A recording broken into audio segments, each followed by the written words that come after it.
Well, thank you again for coming in and speaking with us today. Probably my first question is why decide to move and take up politics in England rather than Australia?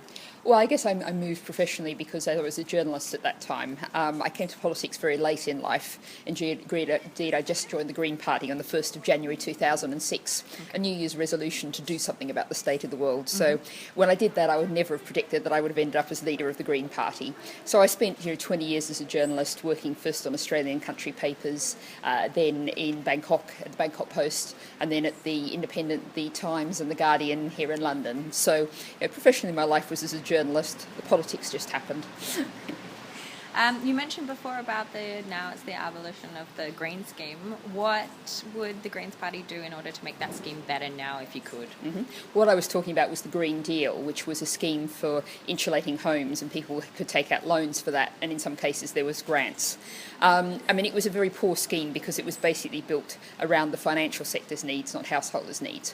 What we would do is take, the government's got about £100 billion allocated for infrastructure spending. What is more basic infrastructure than the quality of people's homes, where people live? And we have a huge problem with fuel poverty in Britain, a very poor quality of housing stock. So what we should be doing is taking government money and starting in the poorest areas, simply providing insulation and energy efficiency for every home that needs it, for free, from government funds. And what we then do is tackle poverty, create up to 100,000 jobs and cut carbon emissions.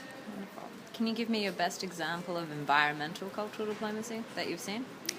Oh, that's an interesting question. I think one of the things we see is sometimes, and I've seen this sometimes in the global south, people have been taught to value the new, the shiny, the manufactured.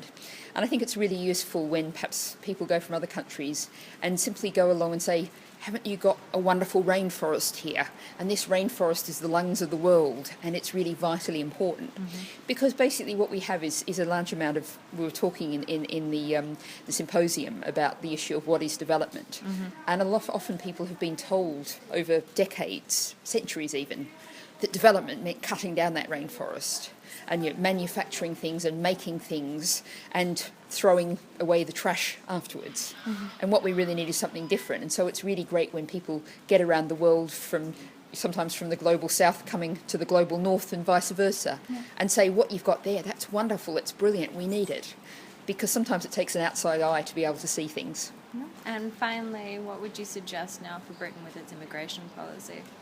Well, what we need in Britain is a fair, humane immigration policy, which is simply not what we've got at the moment. We need to treat refugees properly, get rid of the culture of disbelief that currently exists in our immigration service, stop detaining people for migration reasons indefinitely.